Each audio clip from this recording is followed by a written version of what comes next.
कॉपलेरिटी that is also very important. आपके basically इसमें से 2 मार्क्स के 4 मार्क्स का क्वेश्चन पूछ लेते हैं। तो आपके पास सिंपल सा एक फॉर्मूला होता है जो आपको ध्यान में रखना है। तो सबसे पहले हम कॉपलेरिटी की बात करें। आपकी कोई भी दो लाइन आपकी कोप्लेनर कब होगी, तो उसके लिए दो पॉसिबिलिटी होती है, आइदर या तो वो पैरेलल हो या फिर दोनों एक दूसरे को इंटरसेक्ट कर रही हो।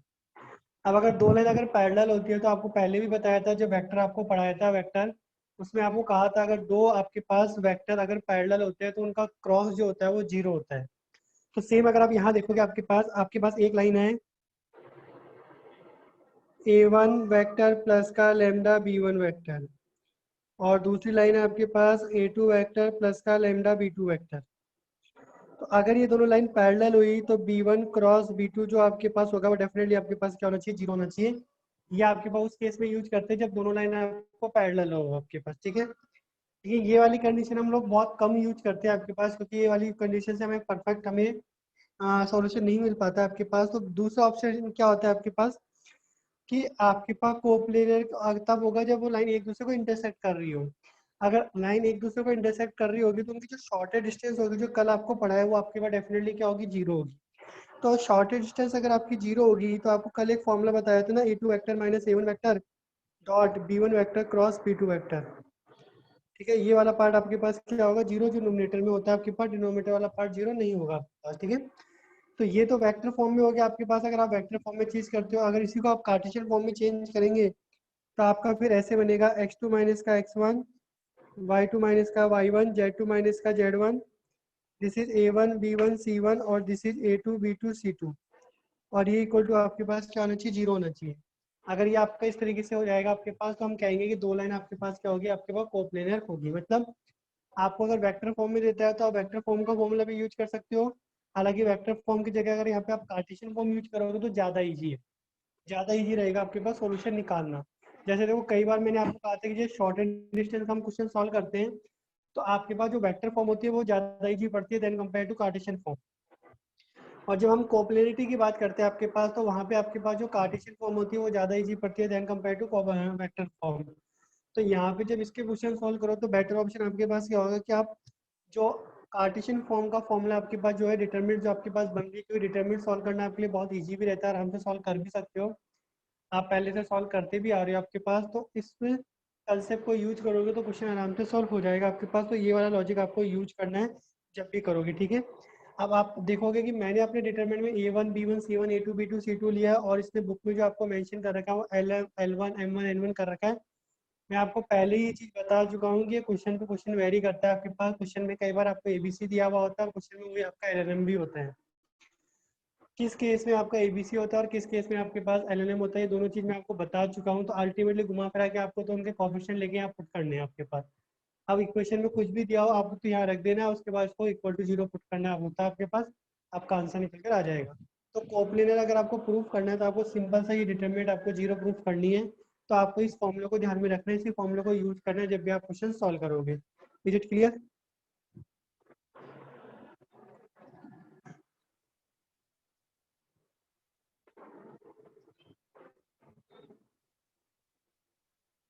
बेटा ये चीज़ क्लियर है? अब देखो फर्स्ट एग्जांपल आपके सामने स्क्रीन पे आपको दिखाई भी दे रहा है आपके पास, जो हम बात करें आपके पास। मैं तो देखो कार्टेशियन फॉर्म से सॉल्व करके आपको दिखा रहा हूँ। तो जो पहला वेक्टर आपको दिया हुआ है, इसमें a1 वेक्टर आपको दिया हुआ है आपके पास आई कैप माइनस का जे कैप, दैट्स मीन आपके पास x1 हो गया 1, y1 हो गया आपके पास -1 और z1 हो गया 0, ठीक है। a2 वेक्टर की अगर मैं बात करूँ तो वो आपको 2i कैप माइनस का जे कैप बता रखा है। इसका मतलब x2 हो गया आपका 2, y2 हो गया आपके पास -1, z2 आपके पास हो गया 0, ओके। और जो b1 b2 वेक्टर है आपके पास वो a1 b1 c की वैल्यू होगी आपके पास, तो ये 2i कैप प्लस का k कैप है। दैट्स मीन a1 आपका 2 हो गया, b1 आपका 0 हो गया और c1 आपके पास कितना हो गया, 1 हो गया। ऐसे आप a2 b2 c2 की वैल्यू निकाल सकते हैं आपके पास, और उसके बाद आप अपने क्वेश्चन को डिटरमिनेंट बना के सॉल्व करेंगे। तो जैसे ये देखो, इसने वही डिटरमिनेंट बना रखी है आपके पास। डिटरमिनेंट वही x2 minus x1 y1 minus y2 y2 minus y1 z2 minus z1, और इसको सॉल्व किया तो ये जीरो नहीं आया। अगर जीरो नहीं आ रहा आपके पास, इसका मतलब आपकी लाइन इंटरसेक्ट नहीं कर रही आपके पास, इसका मतलब वो लाइंस आपके पास कोप्लेनर नहीं है, ना तो वो पैरेलल है, नहीं वो इंटरसेक्ट कर रही है आपके पास। तो ये लाइन आपके पास कोप्लेनर नहीं होगी। तो इस पूरी एक्सरसाइज में हम लोगों को यही चीज करनी है आपके पास। आपको इस फॉर्मूले को यूज करना है और उसको इक्वल टू जीरो दिखाना है। अगर जीरो आ गया तो कोप्लेनर है, और अगर जीरो नहीं आता आपके पास तो वो आपके पास कोप्लेनर नहीं होगा आपके पास। Is it clear?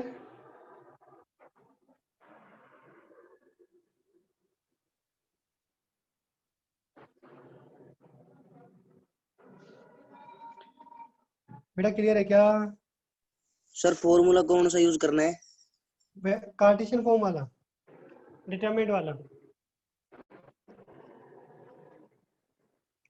Vector form वाला यूज नहीं करना। जो b1 क्रॉस b2 का था वो आपको यूज नहीं करना है। आपको जो नीचे लास्ट में फॉर्मूला दिया हुआ है डिटरमिनेंट की फॉर्म में, आपको सिर्फ वही फॉर्मूला यूज करना है और बाकी आपको कोई सा भी फॉर्मूला यूज नहीं करना है आपके पास।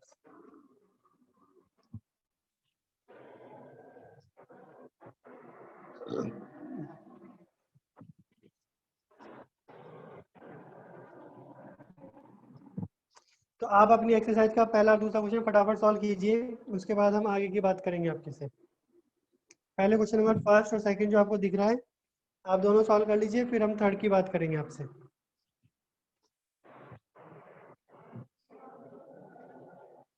बोर्ड में एक बार आया हुआ भी है, करना है इस पे भी आपको कोप्लिनरी प्रूफ है आपके पास, ठीक है। अब आपको यहाँ पे वही कार्टेशियन फॉर्म में इक्वेशन दी हुई है, तो आप इसको देखो कैसे करोगे। पहले अगर हम x1 की बात करेंगे तो x1 आपके पास क्या आ रहा है? आपके पास x1 की अगर बात करेंगे तो आपका x1 का जो वैल्यू है वो a माइनस का d है।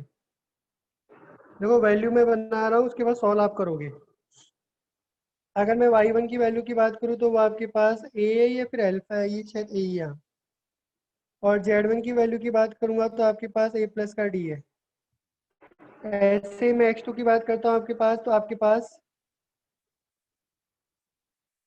माइनस भी, एक मिनट,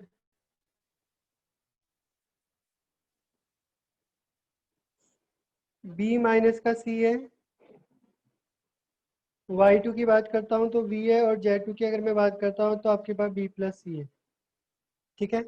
ये आपके पास x1 y1 z1 का वैल्यू आ गया, x2 y2 z2 का वैल्यू आ गया, और नीचे आपको दिखाई दे रहा है a1 b1 c1 a2 b2 c2, ठीक है। डिटरमिनेंट बनाइए, उसके बाद डिटरमिनेंट की प्रॉपर्टी लगेगी, ध्यान रखना डिटरमिनेंट की प्रॉपर्टी लगकर आपको एक्सपेंड नहीं करना है इसको। आपको डिटरमिनेंट की प्रॉपर्टी लगा के इसको कोई भी एक रो या कोई भी एक दो कॉलम आपके आइडेंटिकल बन जाएंगे और आपका आंसर जीरो बन जाएगा। तो अब इसको सॉल्व कीजिए आप लोग।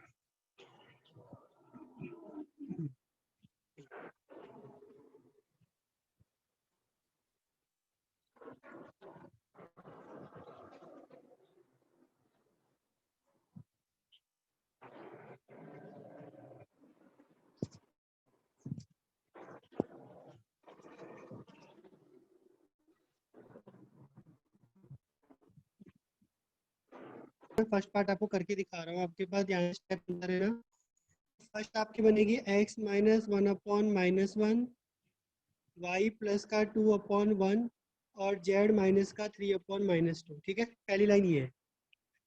सेकंड की अगर मैं कार्टेशियन फॉर्म में चेंज करता हूँ, x minus one upon one, y plus one upon two, और z plus one upon minus का टू, ठीक है। अब क्या करना है आपके पास, अगर देखो दो लाइन एक दूसरे को इंटरसेक्ट करेगी तो जो इंटरसेक्शन पॉइंट होगा वो दोनों पे कॉमन होगा, ठीक है। तो हमें क्या करना है, पहले दोनों लाइन के ऊपर एक एक पॉइंट लेना है, ठीक है। और पॉइंट कैसे लेंगे वो मैंने आपको बताया था, अगर आपको ध्यान हो तो।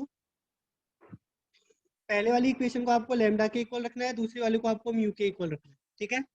तो पहली वाले से अगर मैं तीन पॉइंट्स निकालता हूँ एक्स वाई जेड के, तो एक्स का पॉइंट निकल रहा है आपके पास माइनस का लैम्डा प्लस वन, अगला आपका लैम्डा माइनस टू, और अगला आपके पास निकल रहा है माइनस टू लैम्डा प्लस का थ्री, ठीक है। म्यू वाले से अगर मैं निकालता हूँ तो म्यू प्लस का वन, उसके बाद आपका निकालता हूँ टू म्यू माइनस का वन, और उसके बाद माइनस का टू म्यू माइनस का वन, ठीक है। ये इसका एक्सपोर्ट, इसको आपस में इसको इक्वल रखना है, इसको आपस में इक्वल रखना है, और इसको आपस में इक्वल रखना है। मतलब पहले वाली लाइन का जो एक्स कोऑर्डिनेट है दूसरे लाइन के एक्स कोऑर्डिनेट के इक्वल होगा, पहले वाली लाइन का वाई कोऑर्डिनेट दूसरे लाइन के वाई कोऑर्डिनेट के इक्वल होगा, और पहले वाली लाइन का जेड कोऑर्डिनेट दूसरे लाइन के जेड कोऑर्डिनेट के इक्वल होगा, ठीक है। अब पहली दो इक्वेशन जो लैम्डा और म्यू में आई है, इनको सॉल्व करके आपको लैम्डा और म्यू निकालना है, ठीक है। और निकालने के बाद आपको उन दोनों वैल्यू को थर्ड वाली में रख देना है। अगर थर्ड वाली में रखने पर ये आपस में इक्वल आ गई, इसका मतलब इंटरसेक्ट कर रही है, ठीक है। और अगर आपस में इक्वल नहीं आती है तो इसका मतलब इंटरसेक्ट नहीं कर रही है। पहली चीज तो ये पता हमें ऐसे चलेगा, ठीक है। अगला जो हमसे ये पूछा गया है कि इंटरसेक्शन पॉइंट बताओ, तो जो आप लैम्डा और म्यू की वैल्यू निकालोगे वो आपको यहाँ पे रख देनी है किसी भी एक में। जैसे इसमें लैम्डा की वैल्यू रख दी आपके पास, तो लैम्डा की वैल्यू रखने के बाद जो आपको तीनों पॉइंट्स मिलेंगे एक्स वाई जेड के, वही आपके पास क्या होगा, इसका इंटरसेक्शन पॉइंट आपके पास होगा आपके पास, ठीक है। बोला ये चीज समझ में आई नहीं आई?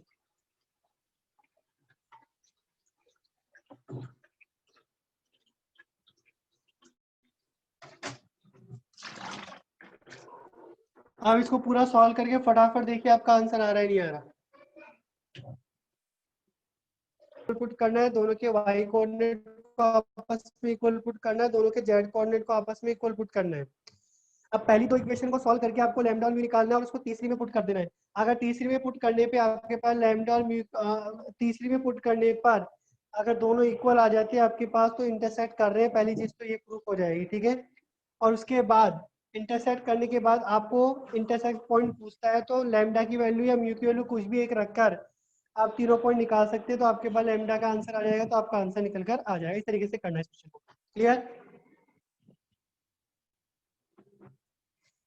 बेटा पहले पहला पार्ट एक सॉल्व कर लो, इसमें इतने सारे पार्ट देखे सारे नहीं करने बेटा, दो करने हैं सिर्फ, हमें लॉजिक समझ में आ जाना चाहिए, वो इंपॉर्टेंट है।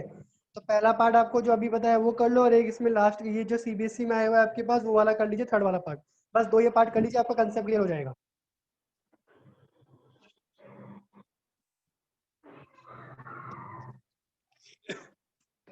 यस सर, वो हो गया। वो आंसर आ गया। उसमें लैम्डा की दो वैल्यू कैसे आ जाएगी बताना जरा मुझे। आपकी इक्वेशन ऐसे ही बनी है, चेक कर। x माइनस 3/1, y माइनस का 2/2 एंड z प्लस का 4/2, पहली तो ये बनेगी। Second x minus 5/3, y plus का 2/2 और z है नहीं इसके अंदर, z माइनस का 0.6। देखो यही बन रही है क्या? सर यही अरे बन रही बोलो, इक्वेशन। अच्छे से चेक कर ले भाई, कुछ उल्टा सुल्टा हो।